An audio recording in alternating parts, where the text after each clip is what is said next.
Ya, ahí está. Balanza de pagos. Decía que está grabándose, en teoría. ¿Ya? Decía que es el documento contable que registra sistemáticamente todas las operaciones comerciales y financieras que tienen lugar en el país, digamos, y con otras economías, con otros países o con otros residentes que son del resto del mundo, durante un cierto periodo que normalmente es un año. La balanza de pagos, como se puede ver, se descompone en una cuenta corriente que tiene que ver con todo lo que serían operaciones más bien de tipo comercial y la cuenta de capitales que tiene que ver con lo que dice, digamos, capitales, ¿ya? Además cuenta con una reserva de divisas y errores u omisiones. Entonces, lo que interesa ver ahora es cómo se compone la cuenta corriente. La cuenta corriente tiene una balanza comercial, que es solamente la compra-venta de bienes, y una balanza por servicios, donde tenemos, por un lado, servicios, rentas y transferencias. Por favor, si hay dudas, me van consultando. La cuenta corriente, que decía que era la parte comercial, ¿ya? En general, digamos, ¿ya? Registra todos los cobros y pagos procedentes del comercio de bienes y servicios y de las rentas en forma de beneficios, intereses y dividendos obtenidos del capital que está invertido en otro país. El Estado chileno en un momento cuando se provocó eh, la expansión económica en China, se provocó una sobredemanda de cobre. Y con esa sobredemanda de cobre se incrementó mucho el precio del cobre. Llegó por sobre $3 la libra, cuando aquí estábamos muy preocupados, digamos, porque casi no nos estábamos financiando, estábamos perdiendo dinero. Ese exceso de dinero que llegó producto del incremento del precio del cobre, algunos pensaban de que debía destinarse al país. Y el ministro de Hacienda de ese tiempo, Velasco, dijo que en realidad, digamos, el país no estaba preparado para recibir tal cantidad de dinero eh, y que lo más probable era que lo que iba a pasar es que finalmente algunos pocos se iban a quedar con ese dinero, que iban a subir mucho los precios y al final de cuentas se iba a dilapidar. De tal manera que ese dinero se depositó en el estado de Liechtenstein eh, a intereses, que fue mucho dinero, y se cumplió, digamos, de que en la época de vacas gordas lo que había que hacer era tener provisión para las épocas malas donde se tenía épocas de vacas flacas. Más adelante hubo recesión y contracción económica y finalmente el país pudo recurrir a eso y de alguna manera aliviar la carga frente al problema, ¿no? Entonces estamos hablando de dividendos obtenidos del capital invertido en otro país y es lo que pasó, digamos, en el Estado chileno que en su momento invirtió dinero, ¿no? Toda la compraventa de bienes se registra en la balanza comercial, los servicios en la balanza de servicios, los beneficios en la balanza de renta y las transferencias de dinero en la balanza de transferencia. La balanza comercial, que también se llama balanza de bienes o mercancías, utiliza como información básica la que le provee el Servicio Nacional de Aduana, también el Servicio de Impuestos, y registra impuestos internos, y registra la compra y venta de importaciones y exportaciones de bienes tangibles. Esto va a permitir determinar si se origina algún superávit o déficit comercial.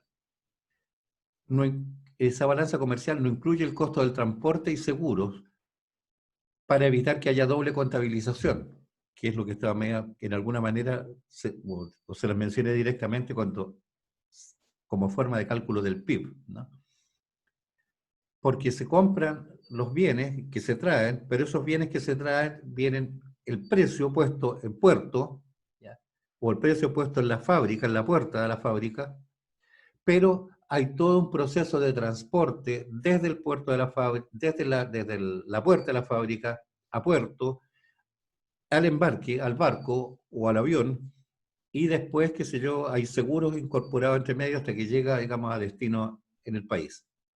Pero tanto el transporte como los seguros son servicios y por lo tanto figuran en la balanza de servicios y no en la balanza comercial, para evitar la doble contabilización. Decía que la balanza de servicios contempla los servicios, rentas y transferencias.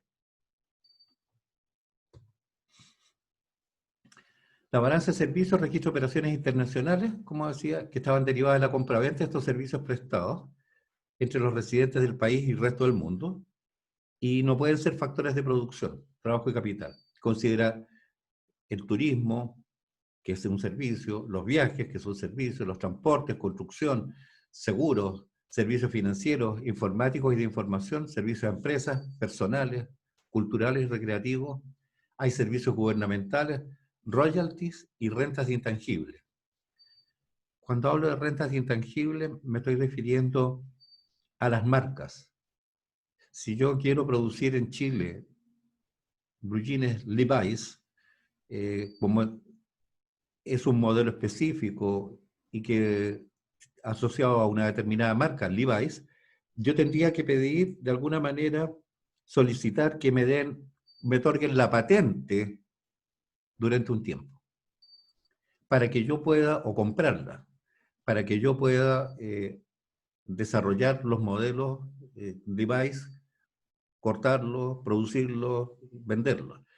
Pero dependiendo del tipo de negociación, yo tendría que pagar o por la patente una cantidad anual, ¿ya? O tendría que estar pagando, digamos, porcentajes por plugins producidos o vendidos, ¿no? Y esas son rentas de alguna manera de intangible, ¿no? Porque estoy pagando un porcentaje para hacer uso de una marca. Está la balanza de rentas o balanza de servicios de factores, ¿no? Factoriales.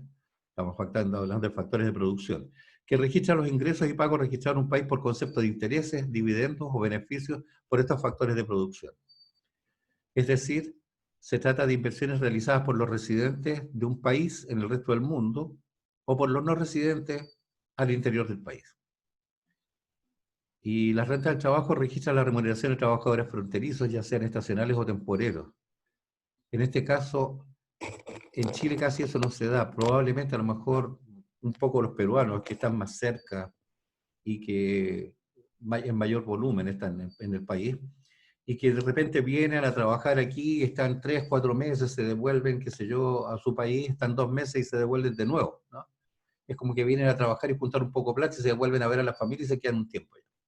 Y entonces están viajando 2 o 3 veces en el año, ¿no? Pero en el caso particular de Estados Unidos, donde necesitan mano de obra barata, porque la mano de obra norteamericana es muy cara, usan una gran cantidad de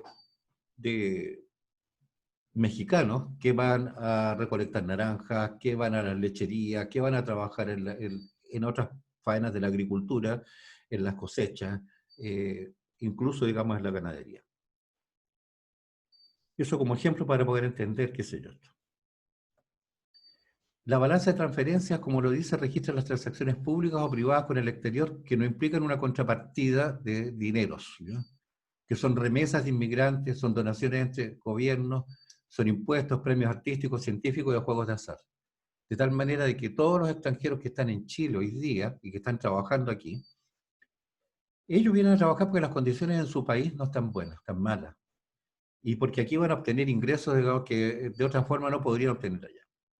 Pero entonces ellos están mandando permanentemente, y nosotros lo vemos a veces en las colas que se forman en determinados lugares, donde esta gente está mandando remesas, ¿ya?, a sus países. Y ahí se figuran las transferencias. Pero no solamente hay transferencias de privados, ¿ya?, sino que también hay transferencias públicas. Si el día de mañana nosotros tenemos un terremoto o un aluvión, como lo hemos tenido, o pasa en otros países, ¿ya?, del mundo, nosotros podríamos estar recibiendo, nos podrían estar transfiriendo un cargamento de un avión que venga con un hospital de campaña, que venga con alimentos, que venga con medicamentos, ¿ya? O podrían venir incluso dentro de la transferencia durante un tiempo profesionales que vienen a trabajar y a prestar servicios, ¿ya?, como parte, digamos, de los servicios que nos quieren de alguna manera transferir, ¿no? O el contrario, si pasa algo en Perú, en Colombia, no sé, en Argentina, no lo estoy diciendo que pase, digamos, pero si pasara algo grave, como ha pasado, entonces es el país el que envía medicamentos, envía, qué sé yo, no sé, alimentos, envía alguna misión, digamos, a veces a los topos para tratar de buscar, digamos, personas que están debajo de los escombros. Y todo eso va, de alguna manera, se registra en la balanza de transferencias. Pues es un regalo que hace el Estado o los privados, de alguna manera, por esa única vez en principio, ¿no? En el caso de los privados, lo están haciendo permanentemente porque están trabajando y están mandando dinero para alimentar a sus familias. Salimos de la cuenta de capitales y perdón, de la cuenta, la parte comercial de la balanza de pago, y nos vamos a la cuenta de capitales, que registra todas las transacciones que de alguna manera están modificando la posición acreedora o deudora del país con el exterior. Hay movimientos de capital entre el país y el resto del mundo. Entonces, hay importaciones de capital que pueden provenir de empresas extranjeras que están avecindadas en el país y que están haciendo estas importaciones de capital para poder desarrollar sus empresas. Préstamos que se reciben desde el exterior, tanto empresas como el Estado. Hay amortizaciones de deuda, que son pagos. Hay créditos externos, en fin. Hay aumento o disminución de inversiones del exterior. Y las exportaciones de capital son operaciones en sentido contrario que disminuyen de alguna manera la posición deudora. Es decir, ahí estamos con los signos positivos o negativos que pueden aparecer en esta cuenta de capitales.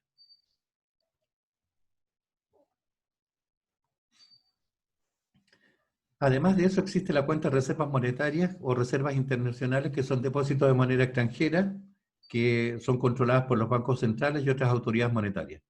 Estas divisas son reservas de diversas monedas fuertes, serían activos monetarios, generalmente en dólares y euros, pero también hoy día podríamos decir que hay que tener a lo mejor moneda china, que está volviéndose muy fuerte, y el renminbi.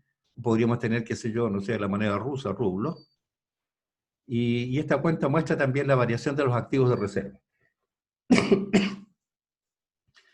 La reserva internacional funciona como un indicador económico que muestra los recursos de que dispone de un país, como, ¿cómo decir? A ver, es como la riqueza, la reserva que se tiene, y por lo tanto muestra la fortaleza, de alguna manera, de la economía. Estos recursos son los que se utilizan, digamos, para hacer compras en el extranjero, porque cuando cuando se hacen transacciones con el extranjero, ellos utilizan las divisas, que son monedas fuertes, como medio de pago. Normalmente la moneda comercial es el dólar. No quiere decir que no se utilicen otras, pero nosotros no vamos a estar haciendo importaciones en pesos, ni vamos a aceptar en general, digamos, que nos vengan a comprar no sé, las libras de cobre o las exportaciones de fruta en pesos. Que recibimos dólares, pedimos dólares, ¿no? Estos activos, esta moneda fuerte, digamos, estas divisas, los bancos centrales la usan para dar apoyo a sus pasivos, a las deudas que se contraen, ¿no? Por ese motivo decía que la Reserva Internacional es un indicador acerca de la capacidad del país para financiar sus importaciones. Acuérdense que en la ecuación de equilibrio macroeconómico decía que teníamos la inversión menos el ahorro, ¿no es cierto? Y decía que la inversión debiera financiarse con el ahorro. De la misma manera tenemos exportaciones menos importaciones. Y entonces las exportaciones nos proveen de las divisas, de los dólares, para poder pagar, ¿no? O comprar, digamos, estas importaciones, ¿no? Después viene una cuenta de errores u omisiones, que es una cuenta, digamos, de ajuste por discrepancias estadísticas. No se puede controlar todo. A medida que ha ido pasando el tiempo, cada vez con mayor certeza se van definiendo las cosas a la medida que se va teniendo mayores grados de control. Pero nos vamos acercando cada vez más, digamos, pero hay importantes discrepancias en los precios. A mí me tocó ver en algún momento que habían cosas que estaban valoradas, supongamos, no me recuerdo exactamente, pero era minero y se exportaba desde el norte, y la tonelada, supongamos que valía, no sé, $30 de algo, y me tocó ver que se estaba exportando a razón de como, no sé, $6, $7. Sí, uno dice, bueno, pero ¿qué estará exportando a ese precio? Y, y es realmente el valor real, digamos, lo que se está exportando, o están diciendo que están poniendo un subvalor de tal manera de pagar menos impuestos, ¿no? No sé, hacer negocios, digamos, medios extraños para poder a lo mejor sacar las utilidades por otro lugar del mundo donde paguen menos impuestos, que es lo que normalmente se hace con la ingeniería tributaria. Decía que las exportaciones nos proveen de las divisas para poder cancelar las importaciones. Cuando un país compra más de lo que vende, eh, es el mundo el que está financiando esas mayores importaciones. En caso contrario, si nosotros vendemos más de lo que compramos, es el mundo el que de alguna manera nos está deudando. Nosotros estamos financiando al mundo a través de estas exportaciones. De tal manera que visto así, lo que nosotros debemos tratar de llegar a permanecer siempre en un equilibrio que nos permita financiar y no estar financiando al mundo o debiéndole al mundo. Porque en la medida que se incrementa la deuda, entonces empiezan a cobrar intereses y cada vez, mientras más endeudados estemos, más riesgosos somos y más altos son los intereses. Si nosotros pagáramos al contado y compráramos buenos volúmenes, lo más probable es que pudiéramos negociar muy buenos precios. De hecho, nuestra economía es tan pequeña que hay una gran cantidad de cosas que vienen de China que son canalizadas a través de Panamá o de México, que compran en grandes volúmenes porque la población mexicana es muy grande y ellos no solamente abastecen México, sino que también una cantidad de economías hacia el sur, y entre ellas Chile. Así que a veces ni siquiera somos nosotros los responsables o sea, sí, siempre vamos a ser responsables, pero en el sentido de que las importaciones a veces llegan productos de muy mala calidad de China. China fabrica malo, más o menos, bueno y muy bueno. Todo lo que llega a Europa y Estados Unidos tiene altos estándares, porque los norteamericanos y los europeos no dejan entrar cosas malas, de mala calidad. Sin embargo, como de México al sur, se traen cosas muy baratas y de mala calidad y que duran poco. Y quienes están decidiendo las grandes compras han sido, digamos, en este caso los mexicanos, que nos terminan abasteciendo.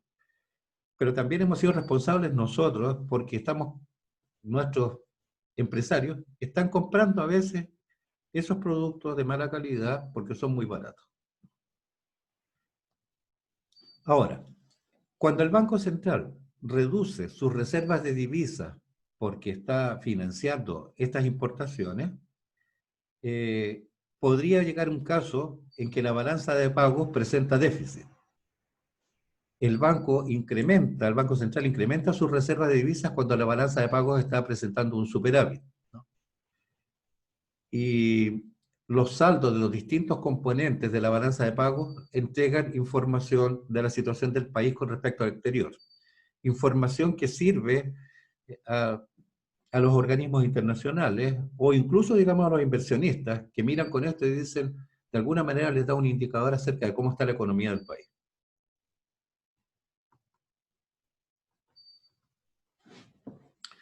Saldo comercial. Se considera en la jerga, digamos, que el saldo comercial es la diferencia entre las importaciones y las exportaciones. Indica hasta qué punto las exportaciones financian las importaciones. Saldo de bienes y servicios. Es la diferencia entre la exportación e importación de la balanza comercial y de servicios. La tercerización de algunas economías hace que sea necesario recurrir a este indicador. Y cuando hablo de tercerización estoy diciendo de que hay países en los cuales los impuestos o el sueldo de los trabajadores es tan alto que finalmente trasladan sus fábricas a operar en otros países. Particularmente Estados Unidos las tiene en China, que es como la factoría del mundo, ¿ya? Y también en México. Mano de obra más barata, a lo mejor mejores condiciones respecto de los impuestos, de tal manera de que de esta manera la balanza comercial y de servicios sirve para poder comparar qué es lo que está pasando. Y de ahí de alguna manera se empieza a justificar la guerra comercial entre Estados Unidos y China. Son mismos capitales, a lo mejor incluso norteamericanos, que han trasladado sus fábricas a China, están produciendo allá con una moneda depreciada, con sueldos muy bajos, salarios muy bajos, de tal manera de que la producción sale muy económica y son las que están trasladando desde China, a pesar de que los miles de kilómetros que tienen que viajar para poder llegar a Estados Unidos, y aún así sale muy barata y enormemente competitiva con el mercado norteamericano. Este desbalance comercial en que se está exportando muchísimo menos que lo que se está importando, ¿ya?, hace necesario que se deba analizar de alguna manera este indicador para saber cómo se está. Y eso ha hecho y llevado, digamos, a que finalmente el gobierno norteamericano con el presidente Trump haya iniciado, digamos, toda esta especie de guerra con el fin de poder tratar de equilibrar este saldo de bienes y servicios. El saldo de cuenta corriente es la diferencia entre los ingresos y pagos de la balanza comercial de servicios, de renta y transferencias, ¿ya? Contempla todo. Y expresa si un país ha gastado o no gastado más de lo que su capacidad de renta le permite, ¿no?, por lo que tiene que acudir de alguna manera a préstamos o a reducir activos en el exterior. Hasta el momento lo que he explicado se entiende. Son definiciones y probablemente aparezcan un poco áridas, ¿ya?, a pesar de que trato de explicarlo. Pero aquí hay un ejemplo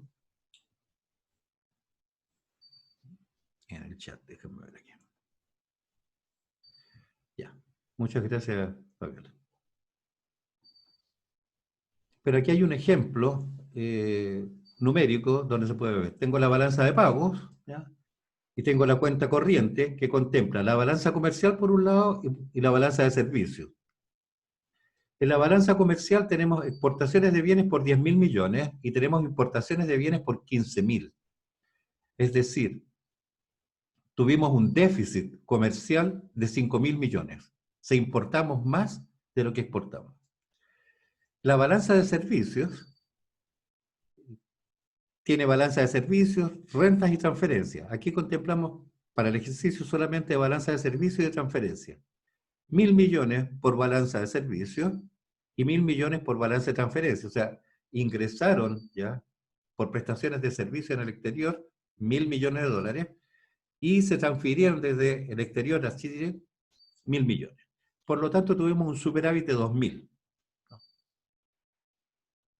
Si yo contemplo entonces que la cuenta corriente tiene la balanza comercial y la balanza de servicios, entre las dos, menos 5.000 más 2.000, tenemos un déficit de 3.000 millones de dólares, que es el déficit de cuenta corriente. Pues vámonos ahora al otro lado, que era la cuenta de capitales. Capital oficial se mantiene igual y por eso no lo anoté.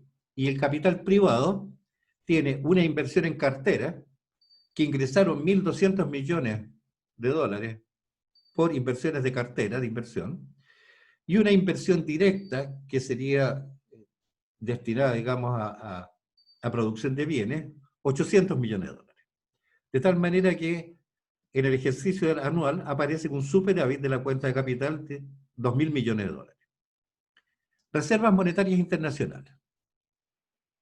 Al 1 de enero se tenían 4.000 millones de dólares. Durante el año hubo una variación de 1.000 millones. Y que se fueron, que salieron fuera, que se gastaron, ¿ya? Disminuyó, digamos, las reservas monetarias internacionales de 4.000, disminuyó en 1.000. Por lo tanto, al 31 de diciembre las reservas monetarias internacionales eran de 3.000. ¿Cuál es la situación de la balanza de pagos? Tenía la cuenta corriente, que estaba en déficit de 3.000, la cuenta de capitales, que tenía un superávit de 2.000, ¿ya?, y las reservas monetarias internacionales tiene un superávit o acumulada 3.000 millones de dólares. De tal manera que si sumo las tres, la balanza de pagos tiene un superávit de 2.000 millones de dólares. Eso es lo que de alguna manera se contempla. ¿Y qué es lo que, qué es lo que estarían viendo los inversionistas? Esto estarían viendo, que estamos importando más de lo que se está exportando. Y a pesar de todo, estamos balanceados, ¿no? Que del punto de vista de capitales, hay una inversión directa de 800 millones y hay una inversión en cartera en 1.200. Aparentemente son montos bajos, pero el inversionista se preguntaría por qué la inversión directa es 800 y por qué la cartera de 1.200. Si está invirtiendo en cartera de inversión, quiere decir que está rentando mucho. Por lo tanto, a lo mejor conviene traer dinero para acá. Y lo que se preguntaría entonces es, si está rentando tanto, ¿cuál es la rentabilidad que tiene la inversión en una empresa? Y si el mercado es capaz de sostenerla o no, digamos, si va a poder... si yo me instalo con una empresa y produzco una determinada cantidad, si el mercado va a ser capaz de absorber y comprar todos esos mayores productos, digamos, que estaría yo produciendo. Eso es lo que mira generalmente el inversionista. Ahora, una pregunta, ¿qué hubiera pasado si las reservas monetarias internacionales al 31 de diciembre solamente hubieran sido 1.200 millones? ¿O qué pasa si hubiesen sido solamente 800 millones?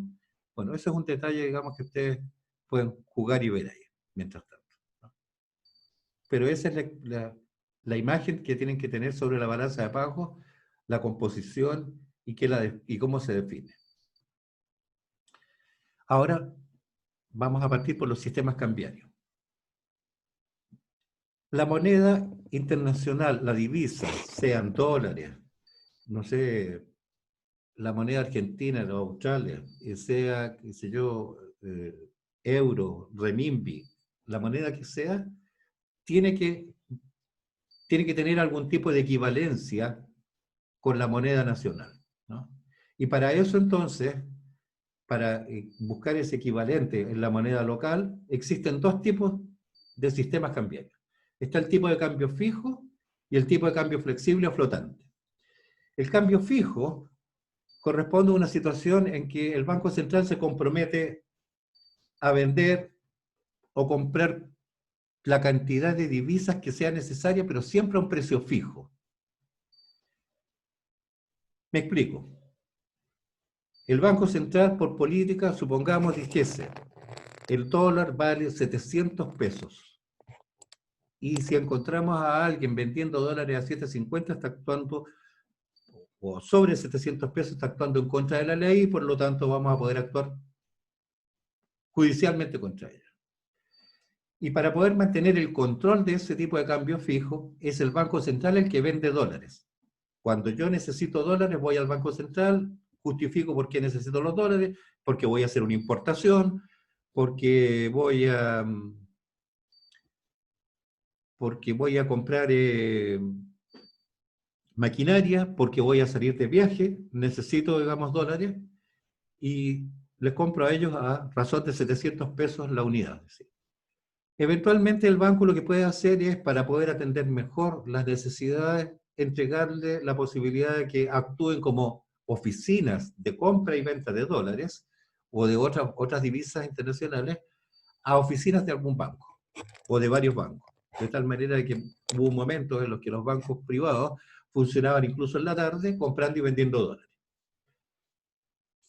Pero el control lo mantiene el Banco Central. Cuanto a las monedas de tipo de cambio fijo, se usan estas dos palabras, avaluación o devaluación, ¿no? Ya voy a ir explicando, digamos, qué significa avaluación o devaluación. O el mismo concepto, digamos, cambia cuando se habla de tipo cambio flexible o flotante, pero el concepto que está detrás de la palabra es exactamente el mismo. Tipo de cambio flexible o flotante es una situación en que el valor de la divisa se determina por oferta-demanda en el mercado. Por lo tanto, van a ser las organizaciones que operan en el mercado financiero o bancario, que en este caso son los bancos u otro tipo de organizaciones, ¿ya? Donde se determina por oferta-demanda el precio de la divisa en el mercado. Y esto puede originar movimientos en la balanza de pago, debido a si el precio es más alto o es más bajo, puede estar ocasionando movimientos respecto de que se incrementen las importaciones o las exportaciones. Con tipo de cambio flexible, la moneda sufre apreciación o depreciación. Ahora explico el concepto. Cuando yo estoy pagando 700 pesos por dólar y la moneda sube y vale ahora 800, tengo que entregar más moneda local, porque ahora tengo que entregar 100 pesos extras para poder obtener el mismo dólar. En el fondo, la moneda si estuviéramos hablando de cambio fijo, se ha devaluado. Y si estuviéramos hablando de tipo de cambio flexible, dijimos que la moneda se depreció, perdió precio. ¿Ya? En cambio, si nosotros dijéramos que el dólar en vez de costar 700 ahora cuesta 600, es nuestra moneda la que se ha mejor valuado, se ha evaluado más, y por eso, como es más fuerte, como tiene en el fondo mayor reconocimiento de valor, entonces tenemos que pagar menos pesos para poder obtener el mismo dólar. Y si fuera con cambio flexible, diríamos que nuestra moneda se apreció, tiene mejor precio. Y por ese motivo, estamos pagando menos pesos, menos de moneda local por la moneda extranjera. ¿Se entendió? ¿O hay duda?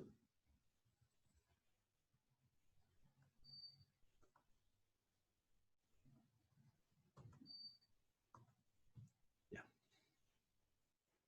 Se entendió, profe. Muy bien, gracias. Déjame ver aquí para ver la otra cosa que quiero compartir con ustedes. Esto.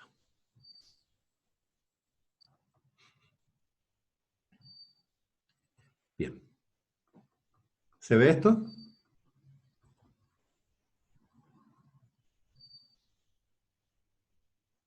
Sí, profe. Muchas gracias. Vamos a hablar de la paridad cambiaria, la paridad entre las monedas, pues ya que hemos hablado que hay monedas extranjeras y nuestra moneda local, el peso, ¿ya? Entonces tenemos que ver cuál es la relación que existe entre estas dos monedas, ¿ya? Entre estas dos divisas. ¿Cuántas unidades de una determinada moneda debo entregar para recibir una cantidad de la otra? ¿No? Una unidad de la otra. En este caso, la P minúscula representa el tipo de cambio real, lo que podemos observar aquí, enmarcado en azul. Y esta es exactamente igual, está definida como E por P asterisco dividido por P. La P asterisco y la P mayúscula. E representa el tipo de cambio nominal, es decir, la cantidad de pesos a pagar por dólar. P asterisco son los precios externos expresados obviamente en dólares, ¿ya? O en alguna otra moneda, respecto de un bien o de una canasta de bienes. En general se escoge una canasta de bienes, ¿no? Y P mayúscula sin asterisco es el precio interno de esa misma canasta de bienes. De tal manera que dimensionalmente lo que tenemos es E, que es la cantidad de pesos a pagar por dólar, multiplicado por el precio de una canasta expresado en dólares, dividido por el precio de la canasta expresado en pesos. Fíjese bien, dimensionalmente, si estoy multiplicando por dólar y dividiendo por dólar, estas unidades se van. Y me queda entonces los precios externos expresados en pesos, ¿ya? De la canasta, dividido por los precios internos expresados en pesos de esa misma canasta. Cuando divido pesos por pesos, dimensionalmente se van los pesos y lo que queda entonces es un adimensional, que es un número. ¿Y qué es la relación entre lo que cuesta fuera algo trasladado a pesos versus lo que cuesta ese mismo algo aquí internamente en el país expresado en pesos, ¿no? Y ese es el tipo de cambio real. La otra cosa que decía era que el tipo de cambio libre o flexible es aquel en que el valor de la divisa está determinado por la oferta y demanda de mercado. Y la paridad de cambio, como estamos en tipo de cambio libre o flexible, se afecta o cambia o varía, ¿ya?, por cualquiera de los diversos motivos que puedan afectar la oferta y demanda de divisas. Entre ellos incluido hasta la especulación. Compramos dólares hoy día porque pensamos que mañana va a estar más caro y por lo tanto al comprarlos hoy día me estoy ahorrando una cantidad de dinero versus comprarlo mañana. ¿Qué implicación tiene esto en la balanza de pagos? Este tipo de sistema cambiario es que la balanza de pagos siempre tiende al equilibrio. Y aquí viene la explicación. Supongamos que tenemos un superávit de balanza de pagos. Eso significa que estamos exportando más de lo que estamos importando. Por lo tanto, esto trae como consecuencia de que va a haber un ingreso neto de dólares. Vendimos 1000, pero compramos solamente 600. Y por lo tanto, entre la venta y la compra, entre las exportaciones y las importaciones, nos quedó un ingreso de dólares de 400. Al provocarse este ingreso neto de dólares, lo que está pasando es un delta más oferta de dólares. Es decir, se provocó un incremento de la oferta de dólares en el mercado, porque entraron 400 más de los que había en el mercado de divisas interno. Y como estamos en un tipo de cambio libre o flexible, donde la divisa se está vendiendo en el mercado y la están vendiendo la banca, en el sistema financiero, ese exceso de oferta de dólares lo que está haciendo es que caiga el precio nominal. Porque cuando hay abundancia, acorde a la ley de oferta-demanda, los precios caen. Y el precio de la divisa sería el tipo de cambio nominal, E. Por lo tanto, es el E el que está disminuyendo. Y cuando E disminuye, recuerden la fórmula.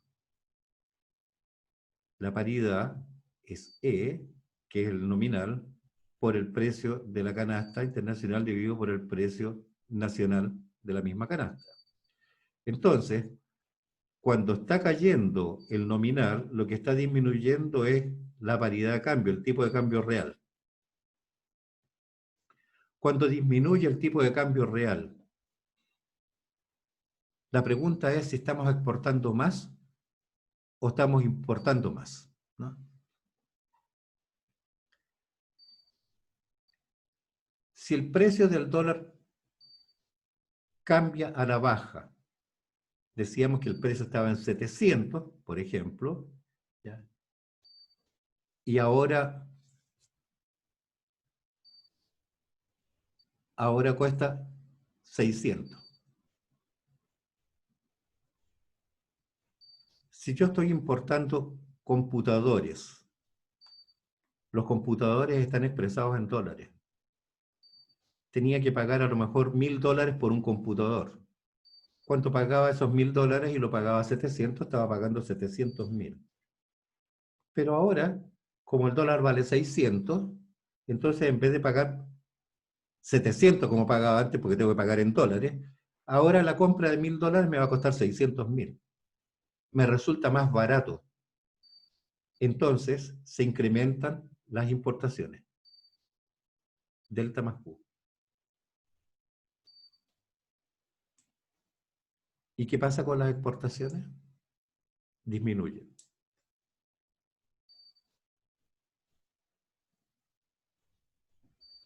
¿Alguno de ustedes podría explicarme por qué? ¿Con un ejemplo?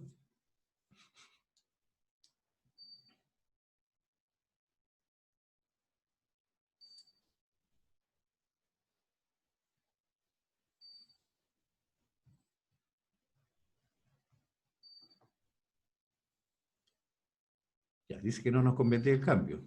Depende, Fabiola, depende de quién considere, digamos, que le es conveniente el cambio. Si tú quieres comprar un computador, a ti te va a convenir que el computador te salga más barato, ¿no? Pero ¿qué pasa, digamos, con nuestras exportaciones? Estamos exportando $1000, ¿ya? Y antes recibíamos por esos $1000, cuando llegaban al país y se yo los quería convertir a pesos, estaba recibiendo 700.000 pesos. Y ahora, en vez de recibir 700, estoy recibiendo solamente 600. De tal manera que están disminuyendo las exportaciones porque, como bien decía, dice, no nos convendría el cambio. Pero ¿a quién no le conviene el cambio? Al exportador, ¿no? Ahora, en la disminución de las exportaciones y el incremento de las importaciones, el saldo neto exportador está disminuyendo. Es decir, si existía un superávit en balanza de pagos, ahora lo que pasa es que se empieza a eliminar ese superávit. ¿Hasta cuándo va a pasar eso? Hasta que se igualen ambas y finalmente se elimine completamente el superávit, ¿no?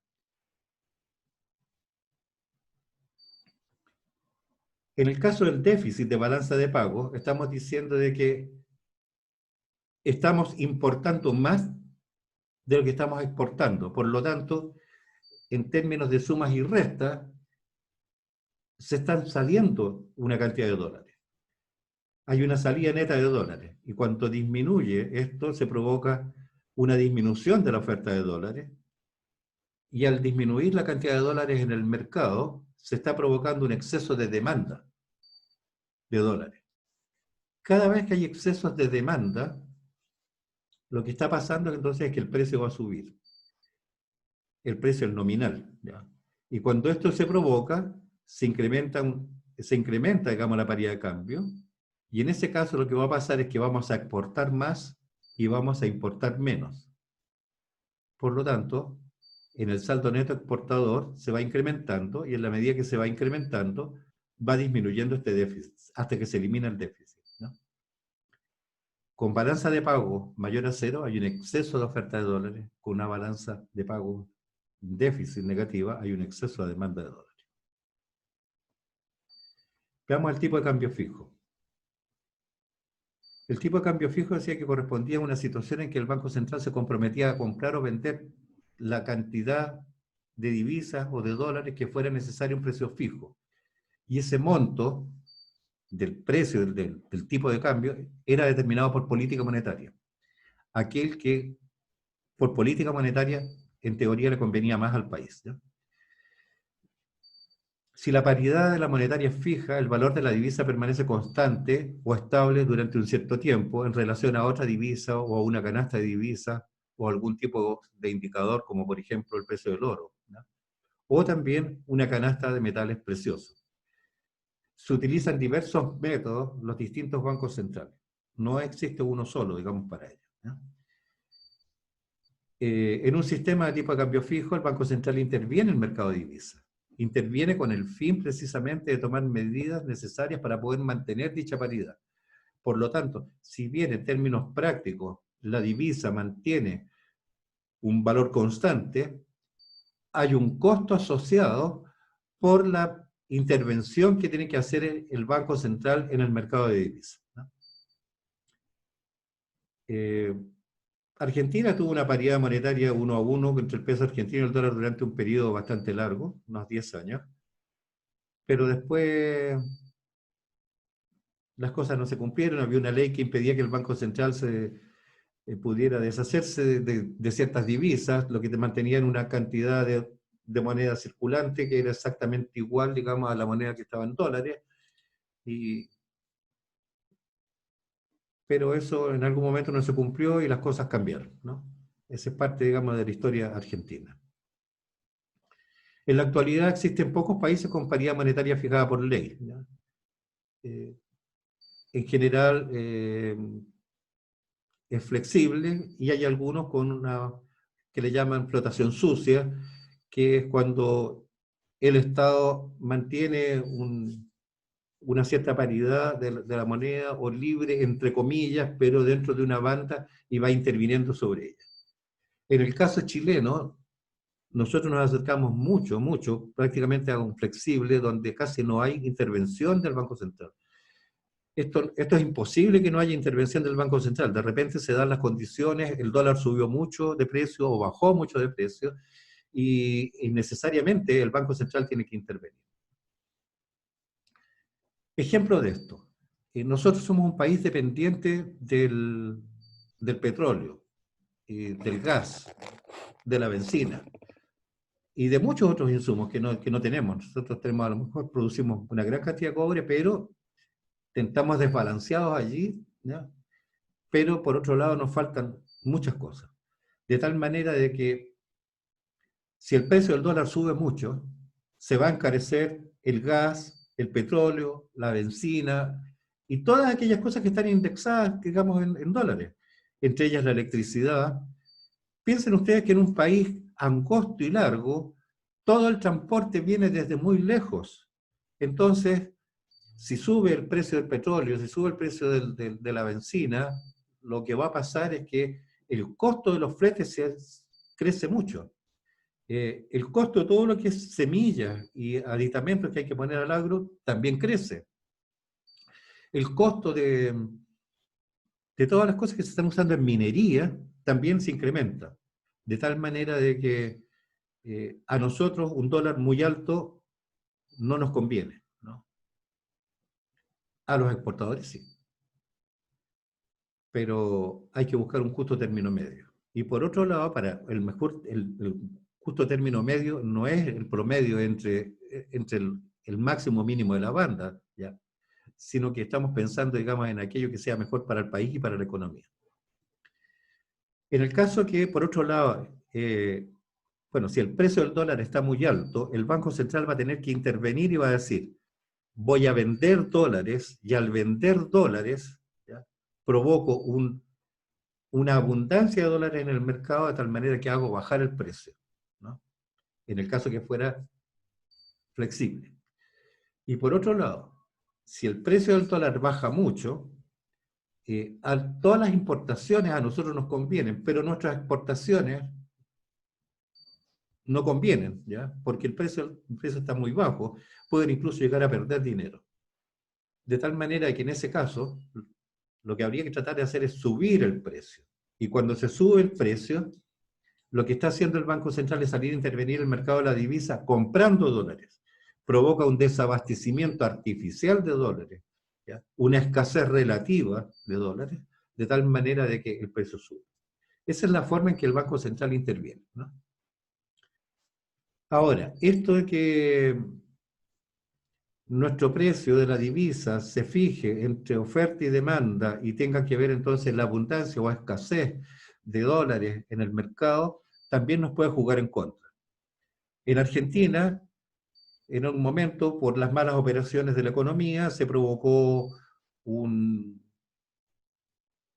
falta, un desabastecimiento, en el fondo un problema económico interno que hizo que la gente recurriera a sus ahorros en dólares, que tenían dólares en el sistema financiero, o a cambiar sus depósitos por dólares. Y se provocó entonces una gran compra de dólares. Y tenían una paridad 1 a 1.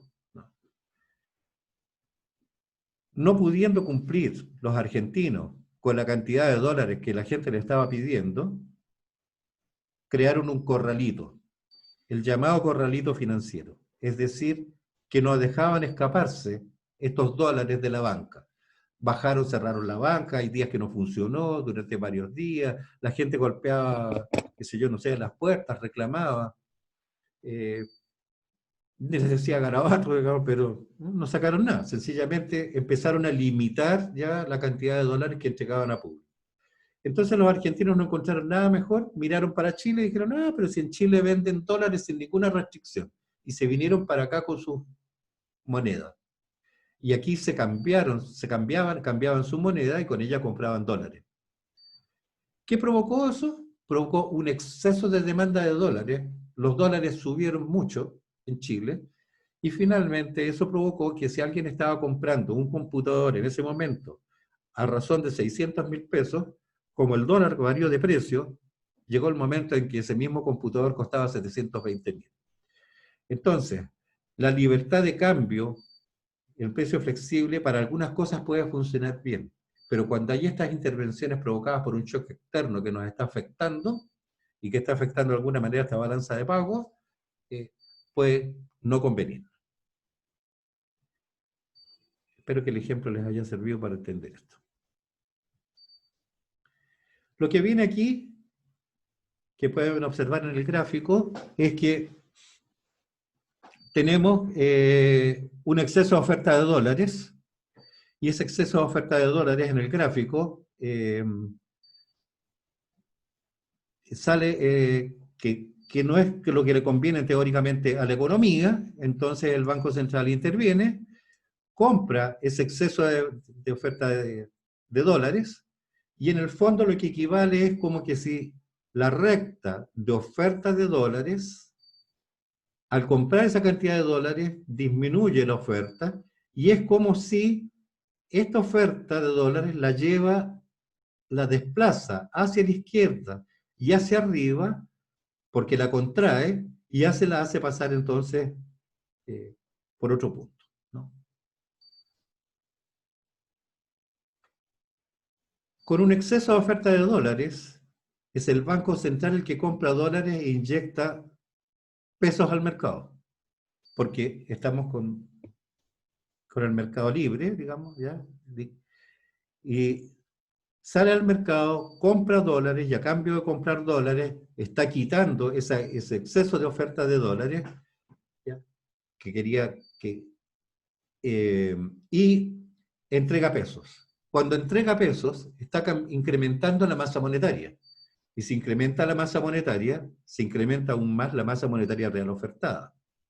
Esto provoca una expansión del LM. Con la expansión del LM, la LM se está moviendo hacia la derecha, está cayendo, por lo tanto, se está incrementando el producto, por un lado, y está cayendo la tasa de interés porque hay abundancia de dinero en el mercado. De la misma manera pueden observar ustedes aquí, en contrario, lo que pasaría si hubiera un exceso de demanda de dólares. En este caso, el Banco Central vende dólares para satisfacer el exceso de demanda, elimina el exceso de demanda y, como está vendiendo dólares, está retirando pesos. Por lo tanto, empieza a disminuir la masa monetaria y disminuye la masa monetaria real ofertada. Es la LM la que se está contrayendo y se está yendo entonces ahora hacia la izquierda, y al irse hacia la izquierda está disminuyendo el producto y se está incrementando la tasa de interés de mercado. La conclusión es que con el tipo de cambio fijo, que es lo que debiera estar haciendo el Banco Central, pierde el manejo de la oferta monetaria.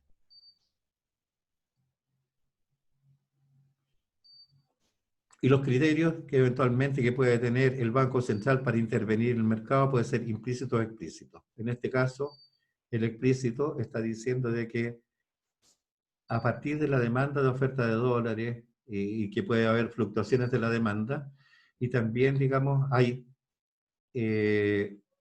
una banda de precios de la divisa, ¿no? Hay un piso de 500 y un techo de 700 para el ejemplo, y mientras se mantenga el precio de la divisa entre el piso y el techo, no importa, va variando aquí la oferta de dólares entre medio de esa banda, va variando, pero mientras se mantenga, el Banco Central solo observa los acontecimientos. A medida que se va acercando a techo o a piso, entonces ya empieza a ver si toma algún tipo de medida. Si se acerca a techo y está muy caro, entonces lo que va a hacer es rebajarlo, y para rebajarlo lo que tiene que hacer es intervenir en el mercado vendiendo dólares. Se provoca una abundancia de dólares, va a bajar el precio. Y en contrario, si se está acercando mucho a piso y está afectando a la economía, en contrario, lo que va a pasar entonces es que el Banco Central lo que va a hacer es salir a comprar. Y al provocar una escasez relativa, lo que va a hacer es hacer subir el precio. Y eso es parte de la mecánica que tiene el Banco Central para poder operar.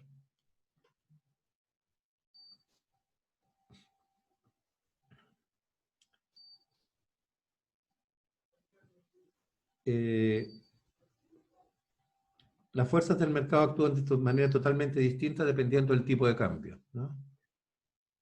Si el tipo de cambio es fijo, el Banco Central compra y vende dólares a un determinado precio, y el Banco Central pierde el manejo de la política cambiaria, ¿ya? Porque está fijo. no puede intervenirlo, no puede estarlo cambiando. Y si el sistema de cambio, el tipo de cambio es libre, el punto de equilibrio entre la oferta y demanda se determina en el mercado, determina el mercado el valor de la divisa, y el Banco Central no lo interviene, salvo excepcionalmente, digamos, y la balanza de pagos tiende siempre al equilibrio. Y en un sistema de tipo de cambio semiflexible, el Banco Central actúa eventualmente en el mercado de las divisas. Para el caso chileno se considera que estamos con un sistema de tipo de cambio libre y muy rara vez el Banco Central interviene en el mercado de las divisas. El vocabulario, ya lo habíamos hablado, de evaluación, revaluación o depreciación y apreciación, ¿no? Y yo creo que con esto estamos, digamos, para lo que tenemos que ver hoy día. Me interesa conversar el tema del control, digamos, de la PEP 2, ¿no? El tema de la apertura del mercado. Aquí estamos con la definición. A partir de la próxima clase vamos a empezar con la apertura y empezamos con los movimientos de los gráficos. Yo se los voy a mandar con anticipación, se los voy a mandar hoy, más rato terminada la clase. El día martes y miércoles de la próxima semana tenemos para abrir esa economía y hacer los ejercicios. A partir, terminada la clase el miércoles y diciendo que ustedes pueden eventualmente estudiar un poco al respecto, que en realidad los ejercicios los van a ir viendo en la clase de inmediato, ¿ya? Y yo quiero que los vayan haciendo ustedes ahí mismo al tiro. Podríamos tomar a partir la prueba muy luego. Es decir, a partir, no sé, del viernes o sábado de la próxima semana, de ahí en adelante podemos fijar la PEP 2. Yo espero que ustedes me den indicaciones al respecto, y si no, la tengo que fijar yo, un día sábado. ¿Hay opiniones? Profe, ¿me escucha? Y, José, cuéntame, José. El día sábado 12, que es de la próxima semana, tengo pruebas de lógica. Ya. Así que no puedo ese día. Sí, la persona esa de lógica se apropió de los 2 días que teníamos nosotros. Pero, bueno, yo les he dado la posibilidad a ustedes, ¿no? A mí me gustaría, porque ya estamos terminando el 26, nosotros tenemos clase 15 y 16, a mí me gustaría que el 15 y 16 lo que nosotros viéramos es un análisis de caso. Dividir el curso en 3, ¿no? o en 4, y que cada uno haga un tema y se exponga a la clase siguiente, de ser posible, ¿no? Porque ya después olvidémonos, ya es la última semana y es una locura y hay que poner nota la última semana, ¿no? Podemos hacerlo la última semana, pero el problema va a ser para ustedes más que para mí, ¿no? Por favor, traten de ponerse de acuerdo y plantéenme una opinión. Yo voy a hablar con Sebastián, que había algo canalizado. ¿Alguna idea? ¿Algo más? ¿Y por qué, profe, no se hace la PEP 2 el 15 mejor? El 15 de septiembre. Porque el 15 quiero usarlo, digamos, pues, primero porque es clase. Y el 15 y 16 yo quería usarlo para hacer análisis de casos, por lo menos para mostrarles un análisis de casos. Para eso. Dime. Profe, en ¿Quién caso me habla? de cualquier cosa, yo, José Manuel de nuevo, Ya, cuéntame. que el 15 Sí. tengo un problema porque no sé si voy a poder ir a clases porque tengo 2 pruebas ese día que probablemente me topen con el horario de clase. Bueno, pero tendré que por último tomar toda la parte. O sea, tenemos que darle una solución. Y ya estamos finalizando, entonces, si no tendré que tomar, qué sé yo, te tendría que tomar aparte, tío. Pero no estamos, la fecha todavía no está definida, yo no estoy hablando del 15, porque el 15 yo quiero que la clase, hacer un trabajo en clase, ¿ya? Y que estén presentes todos, para que lo trabajen bien, durante el horario de clases, ¿no? Por eso me interesa que ustedes, en lo posible, fijen una fecha que les convenga. Yo pensaba el día sábado, pero está diciendo que el día sábado es clase de lógica. Entonces, bueno, ¿cuál es la propuesta? Eso es lo que quiero que conversen ustedes y me digan, ¿no? Por favor. Y yo les voy a mandar ahora las cosas. ¿Les parece? Ya, profe. Muy bien.